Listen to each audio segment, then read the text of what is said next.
Very often you will see that more than one Lewis structure is possible for a molecule. And this is especially true when you have charged molecules, such as, let's say, nitrate, NO3 negative, or a phosphate, which is PO4, 3 negative. Sometimes it's also true for neutral species as well.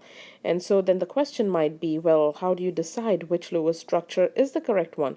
And the answer almost always is that none of those alternative Lewis structures are complete by themselves. So you can perhaps envision this situation if you think about a dragon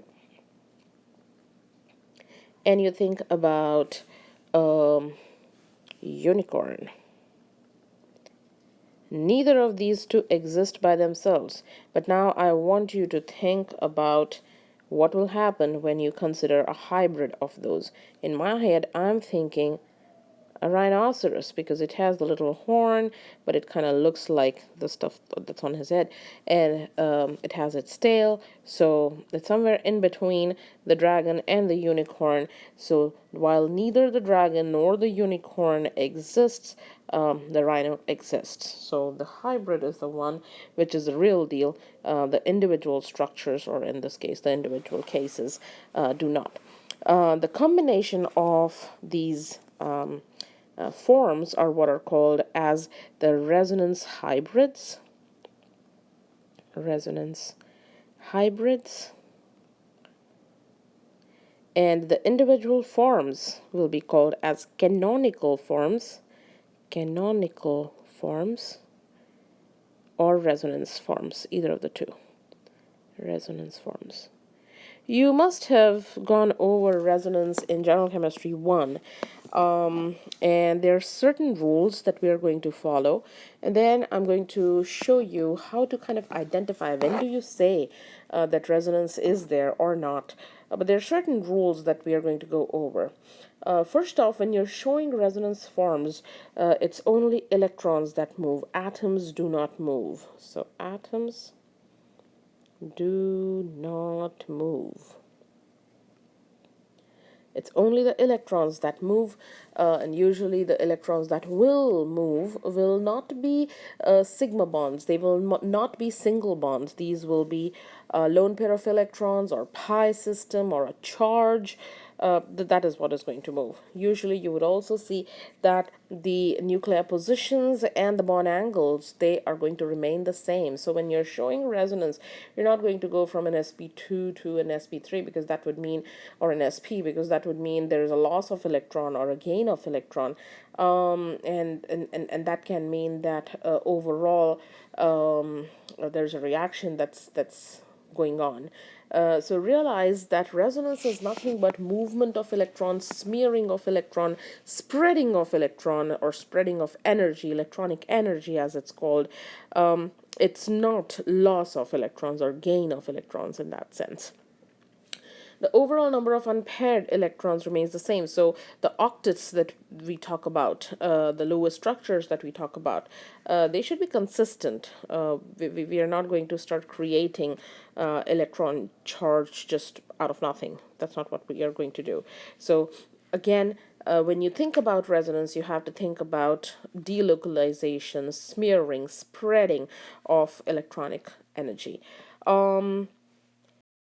The whole idea kind of goes back to ozone. Perhaps you can recall that from General Chemistry 1, because that's a very popular example most people give. Ozone, back in the day, people thought that, well, it's O3, oxygen can form two bonds, so perhaps the structure of ozone is this. It's a triangle because there's three atoms that have to be fit. Let's just fit them in a triangle. And for the longest time, people thought that that was true. But when the X-ray crystallography, which by the way is a technique one can use to determine the exact bond lengths, the exact bond angles, the real deal, what's going on in a certain molecule, they figured that it was actually a linear molecule. So this is what they saw. Now, what they also saw, when you have to draw the Lewis structure, you will see that it will come out to be this. because there are three atoms of oxygen. Each of them is supposed to have a complete octet. And so when you try out the rules that we learned in the previous video, Origin Chem 1, whichever way you want to go, electron accounting method or valence electron method, this is one structure. But now the question is, well, what's the guarantee that the double bond is between 2 and 3? Can you write a structure that will look like this? 1, 2, and 3, where the double bond is between 1 and 2 rather than 2 and 3.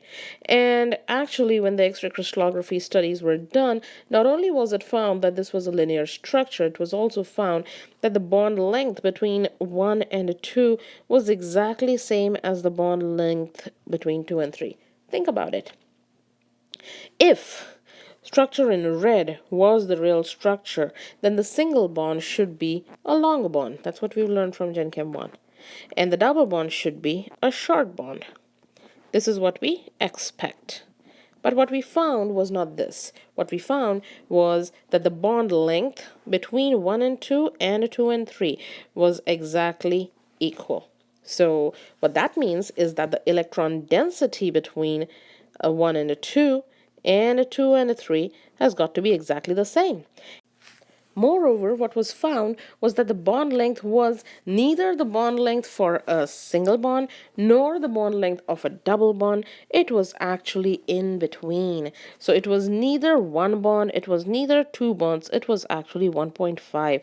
And that would tell you that the electron density for this pi system is not just localized between 2 and 3, but rather smeared between 1, 2, and 3. So the real deal is a mix of these two, and you can say that the resonance hybrid for ozone exists like this.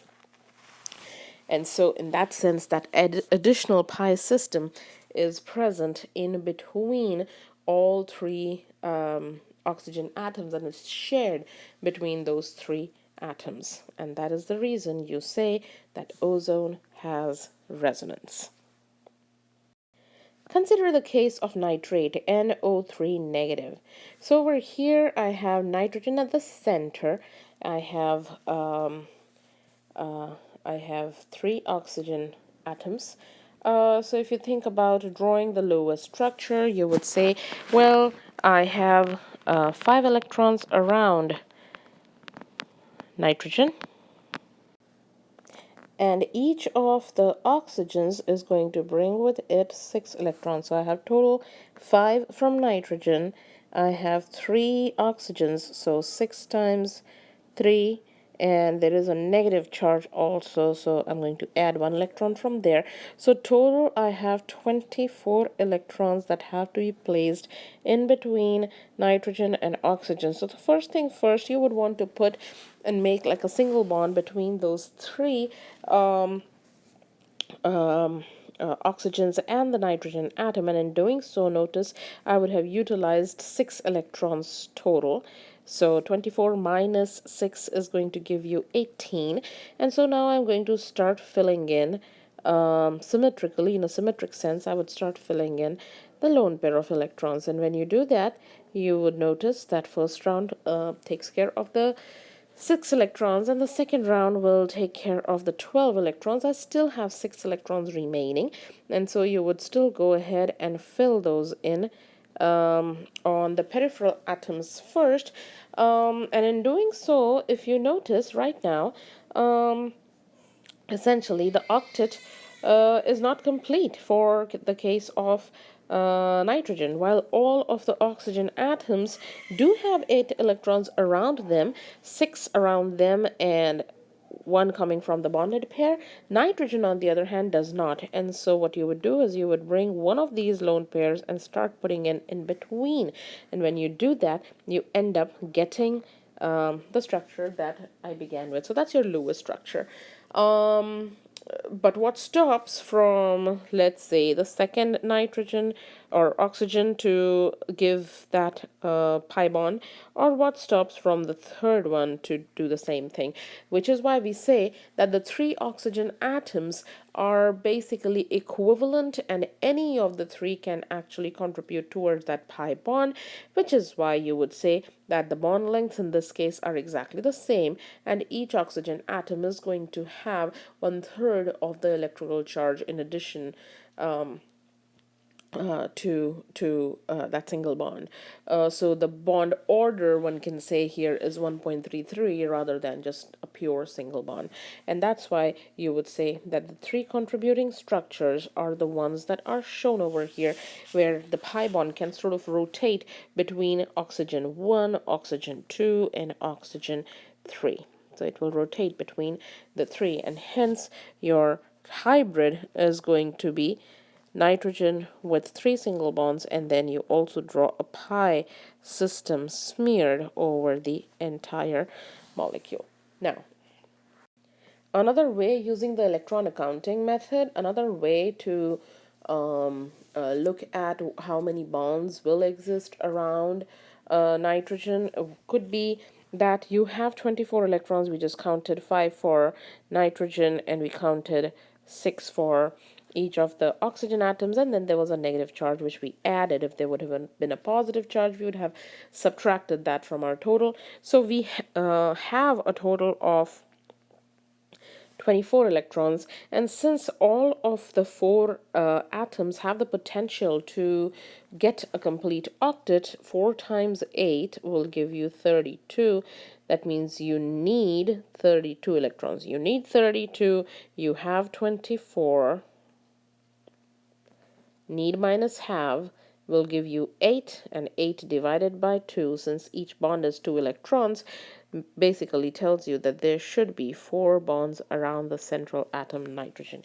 The reason you know that nitrogen is going to be your central atom is because oxygen is more electronegative as compared to nitrogen, and the reason you know that is because electronegativity it increases as you move across in a period, because it's got to do with the size. Smaller is the size, greater is the electronegativity.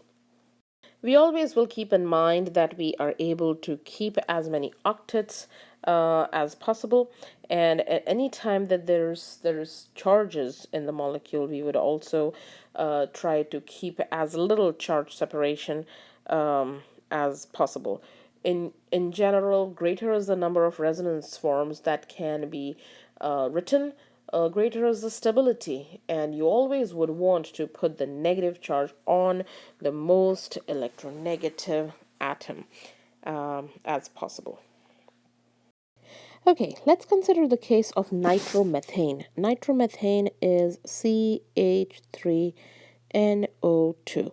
Now, when you look at CH3NO2, recall from the discussions I gave you for chapter 1. When you think about just NO2, it's telling you nothing about where the charges are, what's bonded to what. And for that matter, neither does CH3 tell you. You have to, of course, be able to write down the expanded structural formula. In that sense, we are talking about your ability to be able to write down the Lewis structure first. So whenever you're starting out and you are trying to figure out where your electrons are, it's a good idea to first draw the Lewis structure and then decide whether there is resonance or not. So if you do that for CH3NO2, you have the carbon. There are 3 H's connected to it. Each hydrogen is bringing with it 1 electron.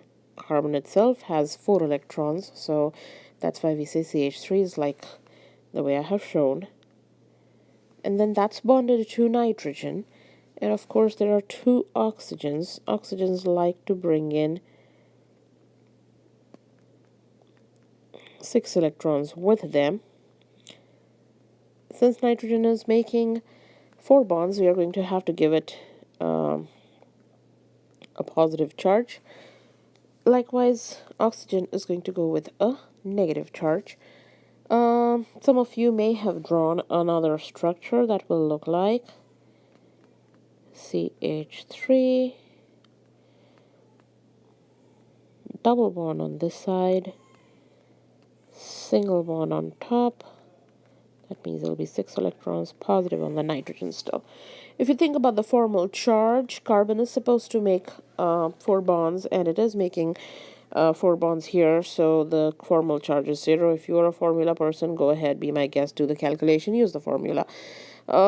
Likewise, hydrogen only has 1 electron, so its contribution, there are no unpaired electrons, so 1 minus half of the bonded electrons. The number of bonded electrons here are 2, and so 1 minus 1 is going to give you 0. So essentially the hydrogens, the carbon, they have 0 charge. If you do the same thing for nitrogen, you hopefully can see there is a positive charge. It should come out to be positive 1 or plus 1. And it does, because nitrogen on a usual day has 5 valence electrons. From that, you're going to subtract out half the number of bonded electrons. There are no lone pair of electrons in this case, and so 5 minus 4 is going to give you plus 1. Likewise, when you do the same thing for oxygen on the other side, it's making 2 shared electrons, so we are expecting a value of um, of 0 because it's making 2 bonds. And so usually you would say that oxygen has 6 valence electrons. From that, you're going to subtract half the number of shared electrons. So 1, 2, 3, 4. Half times 4 is going to be 2, plus there are total 4 electrons which are present as lone pairs. And so 6 minus 6, that's going to give you a 0. Likewise, if you look over here, oxygen, it has a negative charge, free valency. It's supposed to make 2 bonds, but right now it's making 1, and hence you would say the formal charge here is going to be negative 1. But anyway, we were discussing that essentially Lewis structure gives you the ability to be able to see where the positive and the negative charges are, but of course you should have been able to draw 2 structures with the pi bond, with the double bond, with either of the 2 oxygens. So what does that tell you? That should tell you that you can actually go and write down movement of that negative charge in between nitrogen and oxygen, and shift, smear, spread the pi system from the nitrogen oxygen on the other side, such that it will now reflect the first structure that I drew. That means the 2 renderings of the nitromethane are essentially the resonance forms, and they are nothing but different electronic representations of the same molecule. They're not pictures of different molecules, they're exactly the same molecule. The real molecule is the combination of all the resonance forms and is also referred to as the resonance hybrid. In order to kind of show that these are resonance forms, you always use the double-headed arrow in between. That tells you that it's a resonance arrow, really. Please realize that it is not an equilibrium, it's not an interconversion where one form is getting converted into another. A lot of people think that it's a conversion of one form into another. The real thing is that the 2 actually coexist, and it's just that both of the structures are able to explain different aspects of properties of nitromethane. So both of these are possible. So these are equivalent in that sense. Also realize that these arrows that are used to sort of move the electrons, that is the negative charge moving in between. So I used a double-headed arrow to show how we move a pair of electrons from one point to another. Notice that it was not, it would never would be movement of atoms. Atoms are way too heavy to be moved, so atoms do not move. Again, it's only the negative charge, only the electrons that are going to move from one point to another. And so using the curved arrows is basically how you would show in going from one resonance structure to another resonance structure. A lot of times this movement is also referred to as electron pushing or arrow formalism, one or the other. So electron pushing is a word that you'll encounter in future as well. Now, a couple of things. Let's say you're given a structure, because I just, talked about the electron pushing. So let me just go over. Let's say you're given that there is a positive charge here, there is a negative charge here, and basically this has come from the fact that a double bond could be written as a positive and a negative. And so if you had to show how to push the electrons, you had to show that. There's two options that you might think about. One would be that the negative is going to hit the positive, right? That's one option. And another option, so let me just draw both of the possibilities. So one is that the negative is going to go and hit the positive. The other is that you would have, let's draw the other possibility. So you have a positive, you have a negative. So the other possibility I'm going to write in blue, and that is that the negative is donated to the bond. And when it is donated to the bond, essentially you end up getting that positive charge, because now the two electrons, and so if you were to kind of show these two electrons, this carbon had a dearth of electrons, it had only 6 right now, so these two electrons are going to move in between. So hopefully you can see that it is the second case, the one in blue, which is the accurate method of showing your electron pushing. Essentially, when curved arrows run from electrons they are going to get into, they should run to the bond, not to a charge.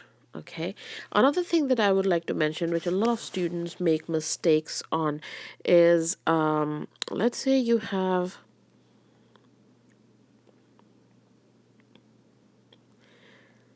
in that system, so this is an ether. In that system I have some protons, and I want to show that oxygen now has a positive charge. Okay, so the reaction has to be shown. So there's two possibilities. One is that this goes like that. The other is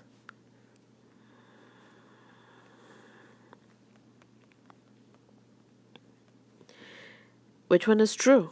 And the answer is it's always electrons that move. So you always have to go negative to positive, N to P, never positive charge attacking. So arrows always run from electrons, not towards them, because an arrow essentially signifies an electron. It cannot go towards another electron. That will just repel. You can never show it that way. You have to go electrons moving from the source to the sink. Okay.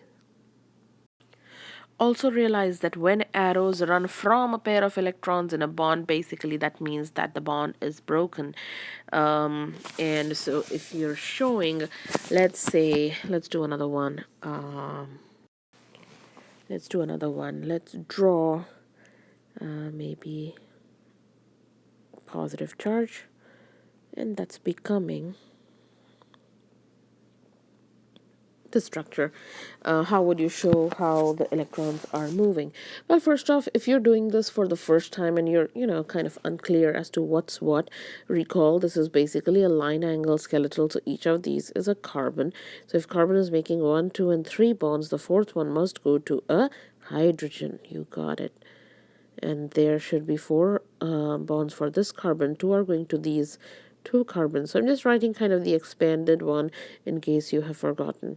And so since in this particular case there's a positive charge, that means that this has got to be a CH2 plus.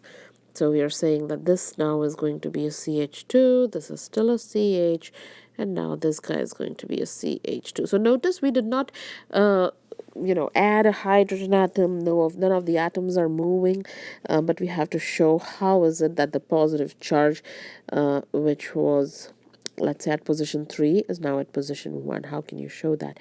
It's simply movement of this pi bond over at the double bond. You have to look for a group of three atoms, in this case 1, 2, and 3, which have a positive charge and a double bond, two double bonds, a double bond and a negative charge, a double bond and a lone pair of electrons, double bond and maybe a radical.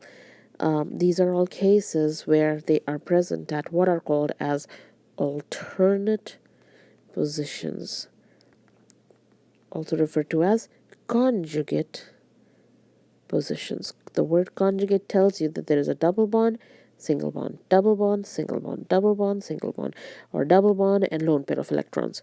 Anytime you're thinking about a pi system, a lone pair of electrons, a free radical, these can be referred to as mobile electrons. These can move. Anytime you think about a sigma bond, that's static. That can't move. That can only be broken once. So when you have mobile, static, mobile, static, mobile, static, that kind of a situation, resonance can exist. That means you have to have mobile electrons. If all you have is single bonds, you can't have resonance in there. So don't give me resonance if you have, let's say, all single bonds. So in this case, you have 5 carbon atoms. No resonance is possible. But it is going to be possible if and only if you have some set of mobile electron sources, like a pi system, like a lone pair, like a free radical, which are at alternate positions and are conjugate position, and that's what you would call resonance. Talking about electron formalism or electron pushing, electrons must have somewhere to go. You can't just push electrons willy-nilly. An empty orbital must be available for the moving electron, or another pair of electrons must be pushed out. So that a new pair moves in. So what that means is you can't violate the rules of valency. What I mean by that is, let's say you have, kind of going back to the structure that we basically just talked about, and we said that this can move and you will get pi system and a positive charge. And in this case, hopefully you can see that essentially there is this empty p orbital which is going to receive the incoming pi electrons.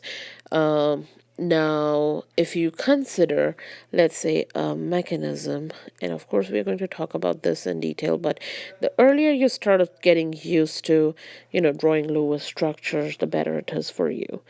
Let's say there is an electron over here, and you want to push these electrons here.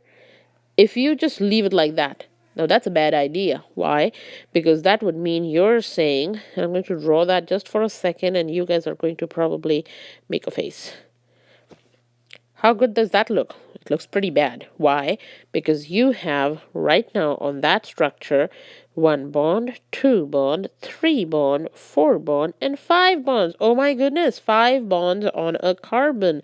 Is since when did that become a good idea? Like, since never. So this is a bad structure. If those electrons have to move in, somebody has to move out. It's like saying that only one person per apartment. You can't have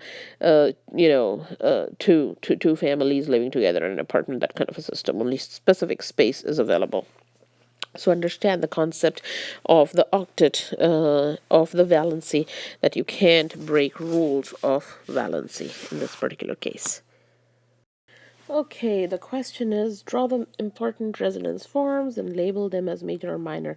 Realize that it's not always true that all structures of resonance will contribute equally. Some structures will be better structures than the others because they explain the properties a little bit better, and so those will be called as major structures. The others are going to be called as minor structures.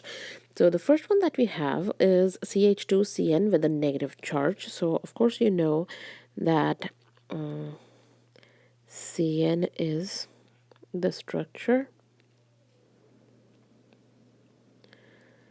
So one possibility is the CH2 has the negative charge, And the other possibility is, notice in this case, you now have source of moving electrons. So there's a negative charge, which is at an alternate position because this is fixed and the pi system are mobile.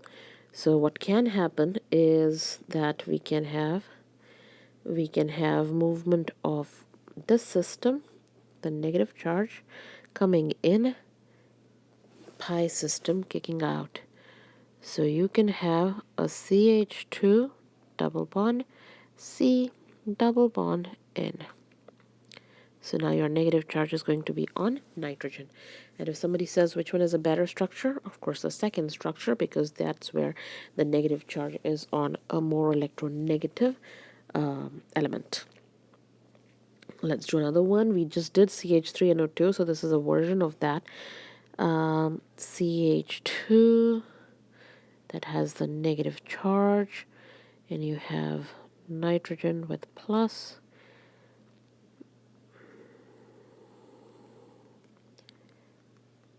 This is one possibility.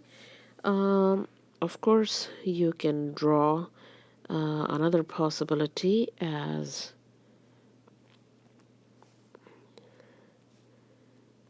CH2 and oxygen with a negative, oxygen with a negative.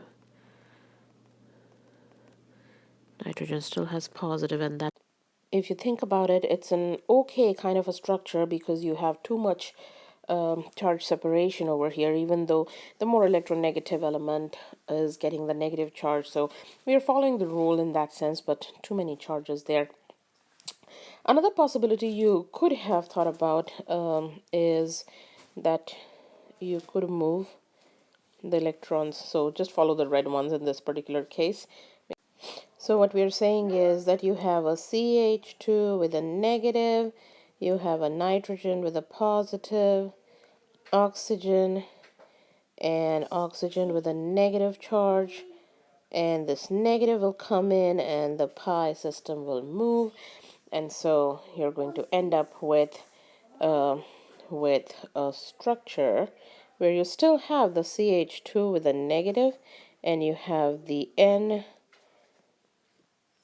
with a negative, N has a positive, and here you have the neutral. So hopefully you have identified essentially the presence of an allylic lone pair in this particular situation in the two examples that I gave you. So again, to remind you, essentially you have to look for 5 different patterns. You have to look for an allylic lone pair. When I use the word allylic, that basically means two terminologies. You have a double bond, the carbon atoms participating in the double bond, this guy is what is called as vinylic,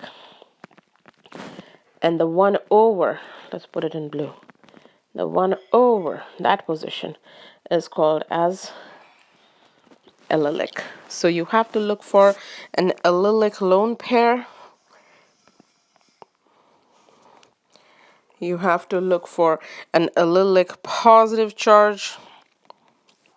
You have to look for a lone pair adjacent to a positive charge.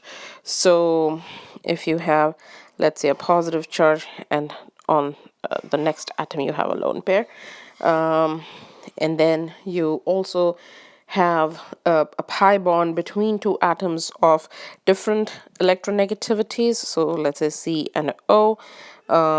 This electron can move, so there can be resonance that way. Or you have conjugated pi bonds in a ring, for instance, or with or without ring. So these are specific cases where resonance is possible. So for instance, if you consider, if somebody asks you, you have, let's say, a nitrogen here, and you have a nitrogen over here, and somebody asks you which of the two nitrogens, nitrogen 1 or nitrogen 2, is going to be involved in resonance, you can hopefully see that you have the double bond, and at the allylic position is a lone pair. So it satisfies the first criteria. So these electrons can move and you'll have a negative charge. So yes, that allylic lone pair of electron is going to participate in resonance. On the other hand, this particular one is one atom way too far, which is why you won't be able to see resonance in that particular structure.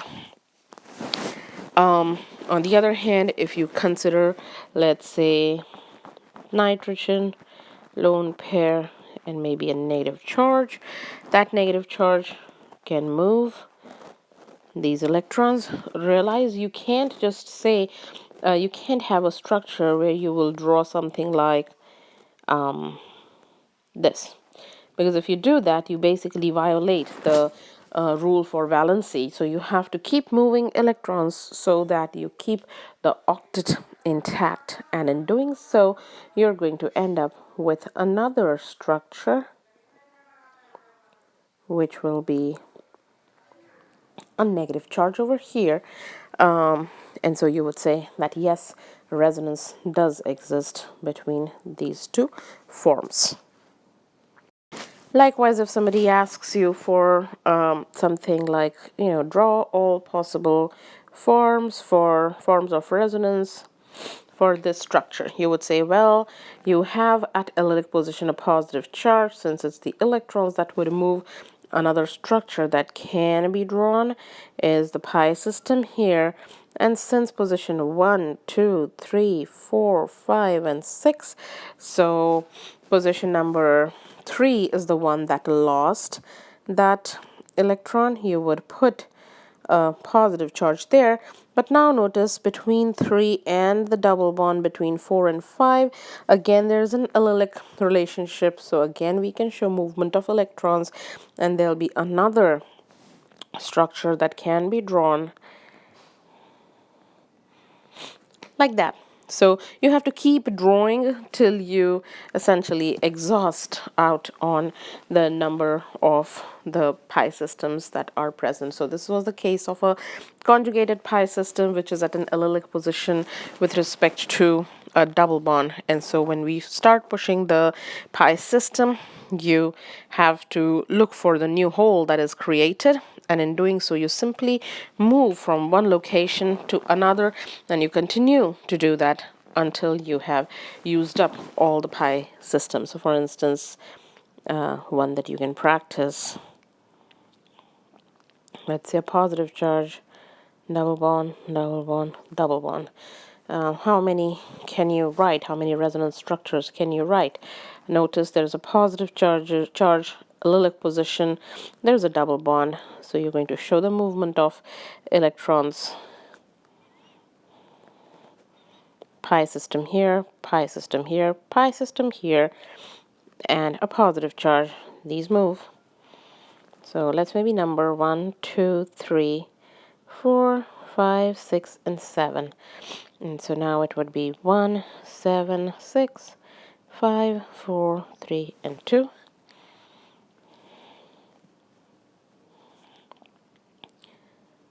1, 7, 2, 3, 4, 5. So now the double bond is going to be between 5 and 6, so the positive charge is at 4. Electrons move.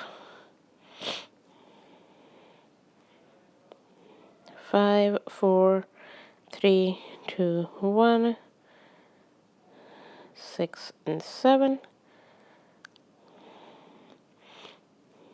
Oh, let's maybe draw it a little bit nicely. It almost seemed like a positive charge over here. And again, this can move, and that will give you your original. So realize that you're going through all of these structures, and ultimately it's going to go back to the structure that you began with. A lone pair adjacent to a positive charge, a case like acetone, for instance. So you have lone pair of electrons, and let's say you have a positive charge.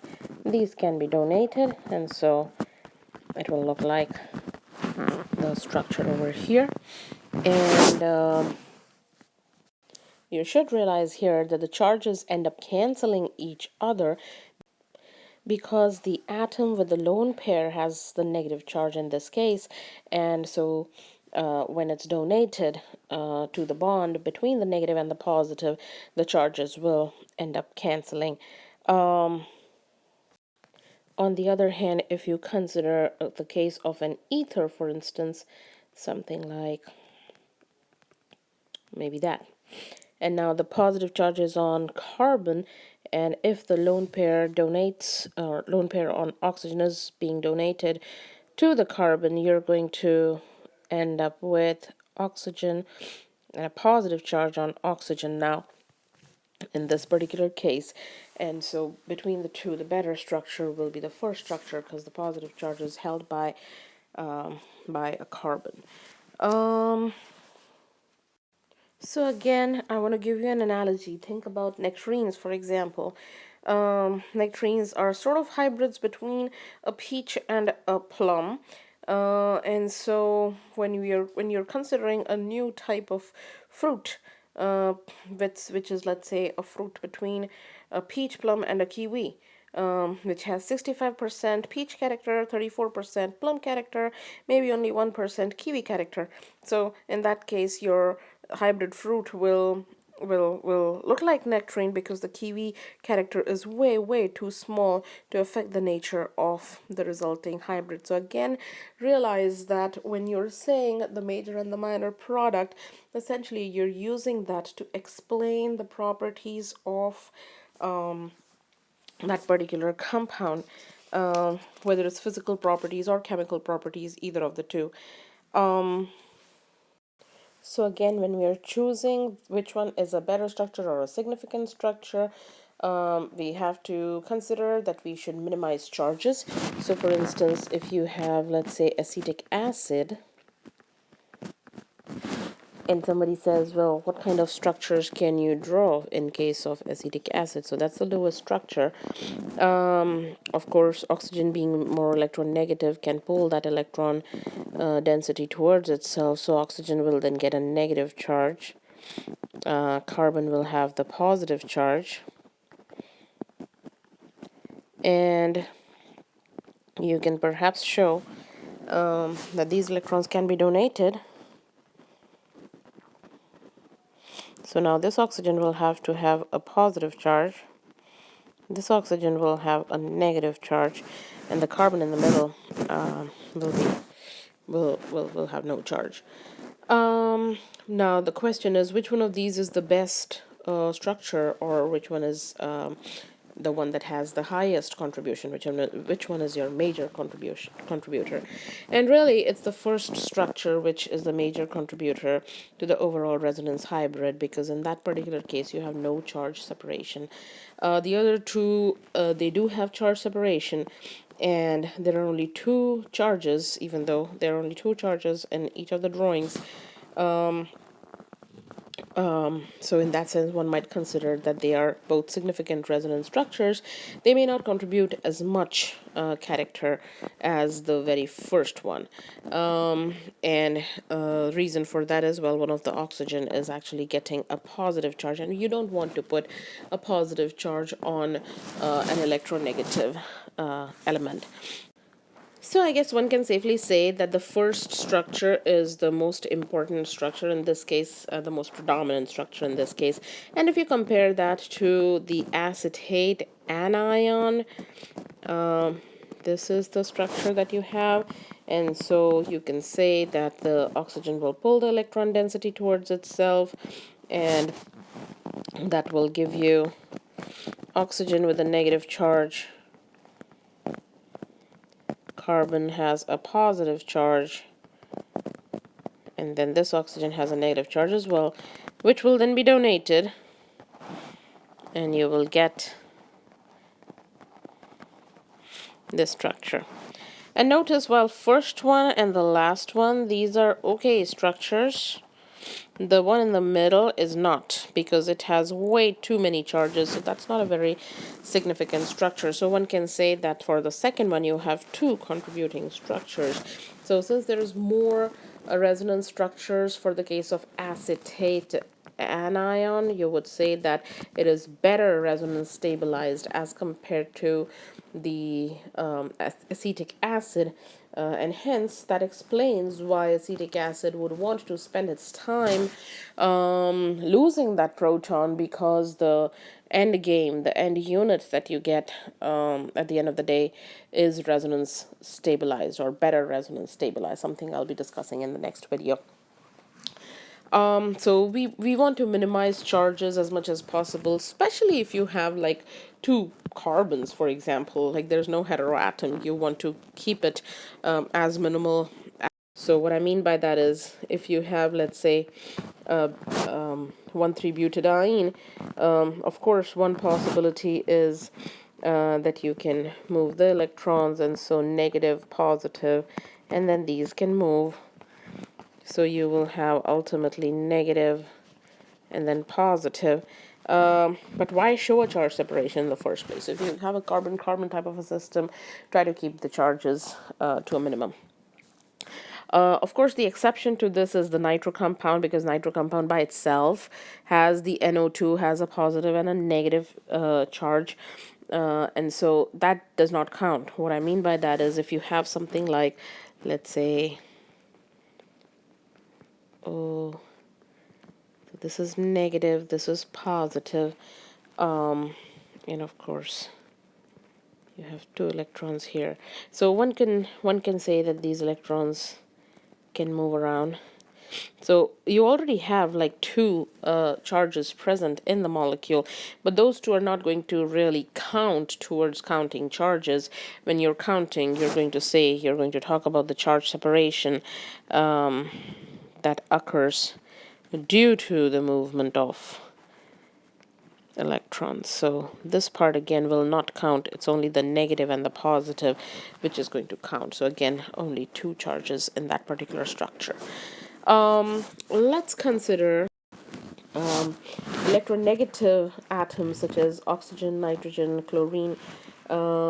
They can bear a positive charge, but it has to A, possess the octet of electrons, and B, that will not be, the major structure, but it can be a contributing structure. So for example, if you have, and I think this question is actually one of the questions in a couple of slides earlier that I was trying to solve for you. I have a positive charge, so the lone pair of electrons can be contributed, where now the oxygen is going to have a positive charge. You still have one lone pair of electrons present on that oxygen, and if somebody asks you what's the major and which one is the minor, while you would typically want to say that the carbon with the positive charge is the major structure, oxygen with the positive charge is the minor structure, but realize that in this particular case, the first structure will not have a complete octet, because this particular carbon atom has only 6 electrons. Everything else has a complete octet, but the carbon in the middle has only 6 electrons, and by donating that electron, essentially all atoms achieve the octet. So for that one reason, that oxygen would be willing to get that positive charge, and that particular structure all of a sudden now becomes significant. Keeping that same idea open to something like, let's say you have nitrogen and you have two methyl groups and maybe a positive charge, and you can donate the electrons so that you can show nitrogen with a positive charge, two methyls. For the same reason, the carbon had only 6 electrons, the octet was not complete, whereas when nitrogen gets the positive charge, it does get completed for all atoms, and so for that reason, the second structure becomes more important than the first one. Which is kind of the idea over here as well. You have nitrogen with a positive charge. All the octets are completed. In this particular case, the carbon has a has only 6 electrons. The nitrogen has a complete octet, so you would say that the first structure is going to be a little bit better than the second structure. And finally, if you have a molecule like, let's say, an amide, HCONH2, which is an amide, you could say, let's say it's formamide, you could say that oxygen will pull the electrons towards itself, and in that sense, it's going to get a positive charge. And then the lone pair of electrons can be donated to the carbon-nitrogen bond. So you can draw another structure